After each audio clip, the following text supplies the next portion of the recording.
right, guys, let's start learning how we will make our pumpkins inspired by Yayoi Kusama. We are going to do this right on our paper with a Sharpie marker. We're going to be brave artists and we're going to jump right in, not using a pencil and erasing to make it perfect, but just trusting our instincts and drawing it the best we can. So you'll get to pick whatever color paper you want to use to make your pumpkin. Yayoi Kusama really liked using yellow, but I happen to love peach colored pumpkins. So my paper is peach, and I have decided I want a tall pumpkin, so I turn my paper tall. If you want your pumpkin to be fat, you'll want to turn your paper wide. This is called horizontal. I'm turning mine vertical. You can choose either way. Way up at the top of your paper, you're going to make a stem. And stems are generally kind of rectangle shape, maybe triangle shape, but we want to make that be about as long as your finger or a little bit shorter maybe.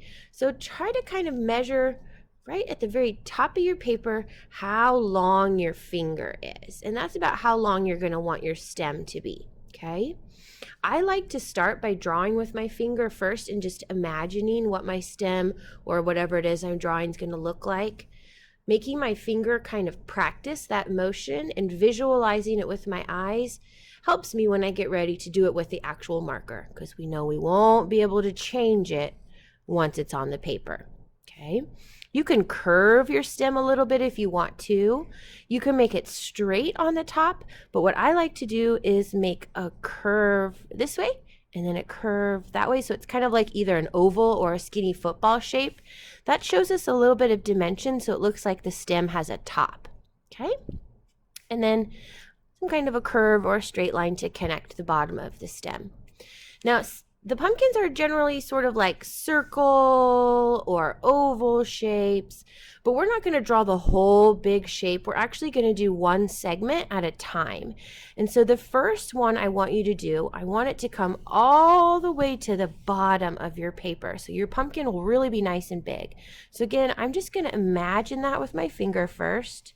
I'm going to curve it back up, and my line is actually going to start on the corner of my stem, come all the way to the bottom, curve back up, and end at the other corner of my stem. And if it's a little bit wonky and it's not like a perfectly straight-sided oval, that's okay, because that's actually how pumpkins look. All right, they might have a little side curve or a little indented curve on it. That's okay. Next thing I'm going to do is start my next line again right at the corner of my stem, and it's going to come around down to the bottom, but maybe not quite as low as this. Here we go. Curve it out away from my first shape and down almost to the bottom. And I do the same thing on the other side. We don't want it to run off the edge of the paper, so if you're getting close to the edge, just kind of bring that line in a little bit. We're going to do that same motion again, but again, we don't want it to run off the edge of the paper, so I just make sure it stays right on the inside. Bring it all the way down. And boom. I don't make it come all the way to the bottom. I want that to be just a little bit shorter right there. Same thing on this side. This side I'm going to have to be a little bit skinny with, because I'm getting really close to the edge. There we go. So now I won't be able to fit any more side of my pumpkin on here or on here. So instead what I'm going to start doing, start the same spot, and I'm going to curve it around and end it right about here. And then I do the same thing on this side. And then you're going to have just this little bit of space next to your pumpkin and between the stem.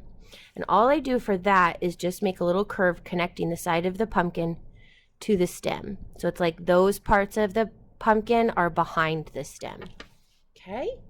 The next thing you're going to do is start making all of your dots. Yayoi Kusama, as you know, loved dots. And they were mostly kind of like perfect circle dots. So do your best to make really nice circles and then fill them in really solid so you don't see any of your colored paper. And what she also did was vary the size of the dots. In her sculptures of pumpkins, she usually would have really big dots going down the center of a pumpkin segment, and then next to them on either side they would be slightly smaller So still kind of big, but more like medium, not tiny dots yet. Okay, and then she would do the same thing on the other side. So like this. Same size on both sides of the big dots. Kind of that medium size. Make them nice and round. We don't want them to be weird shaped. We don't want them to be ovals too much. We want them to be nice circles, just like she would have done. Okay, so now I'm going to get smaller again as I come down the sides. And then after I do this on both sides, I'm going to make such a tiny dot that it's pretty much just the size of the tip of the marker.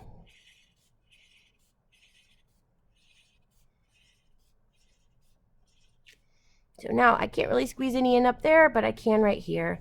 And like I said, that's basically just a dot about the size of the tip of your marker.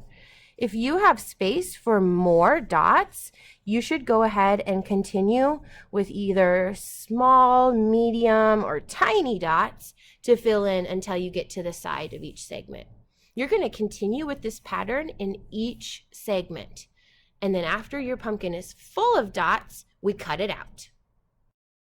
All right, students, once we have completed the dots, we are ready to cut it out and glue it on paper. So one of the things I wanted to show you before I get started on cutting was just the way I kind of did my dots as I filled them in. I tried to keep that same pattern of going from big to small, but sometimes I had to kind of change it up to get it to fit inside each little section, okay? On the stem, you could continue with polka dots or you could do stripes.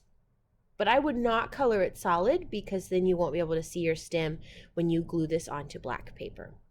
So if your pumpkin is covered in dots, you're ready to grab a pair of scissors and cut your pumpkin out.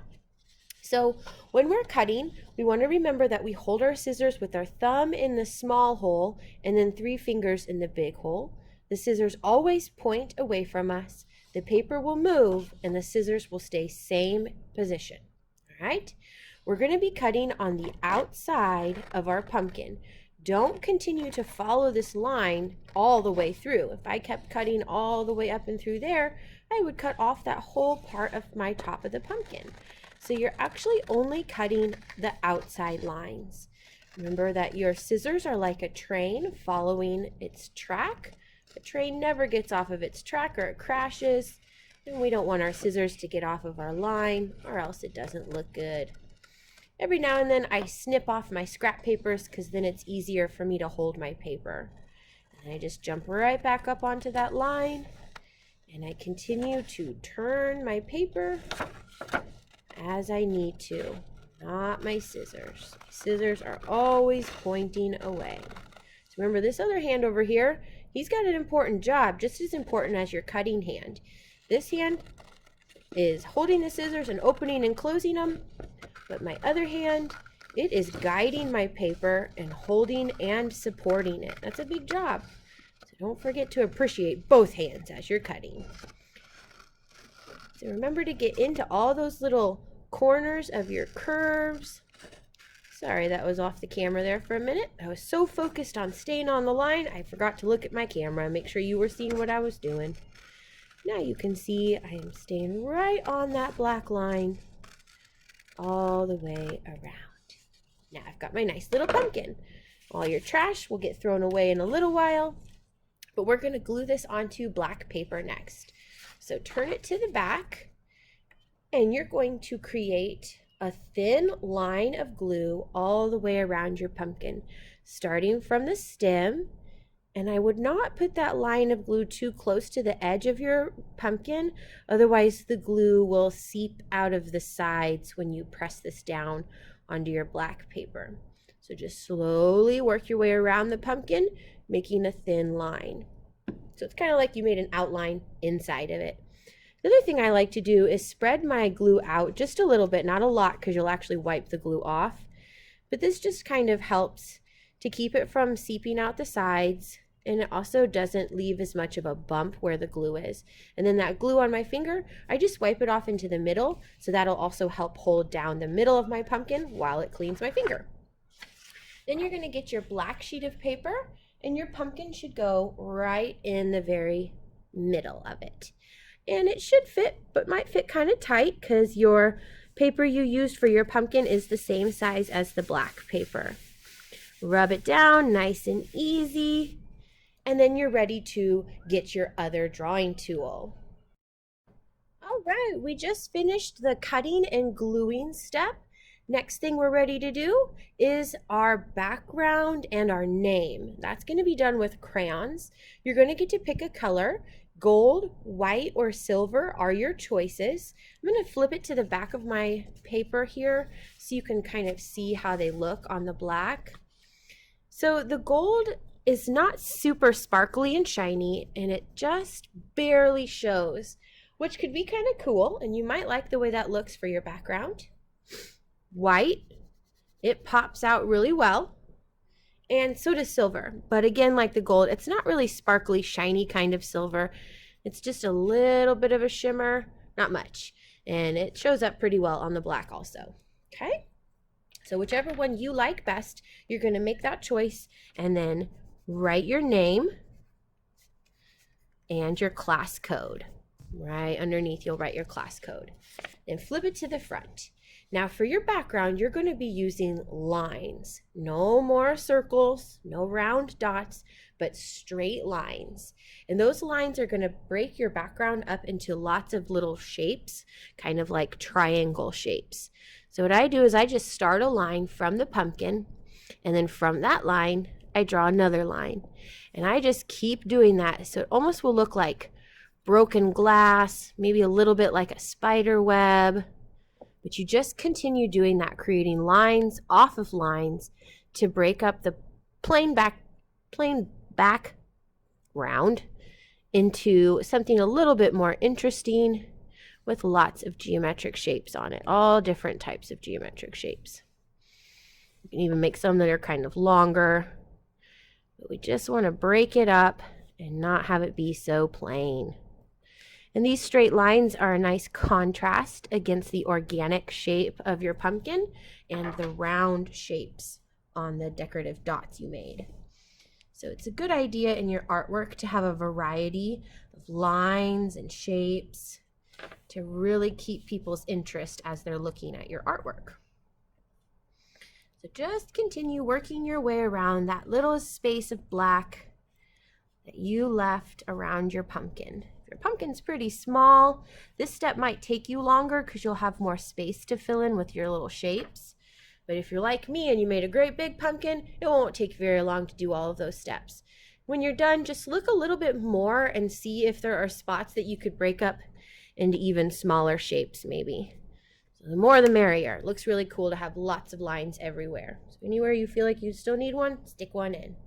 All right, and there you have your finished pumpkin piece of art inspired by Yayoi Kusama, who loved pumpkins. They were one of her favorite things, and she was obsessed with dots.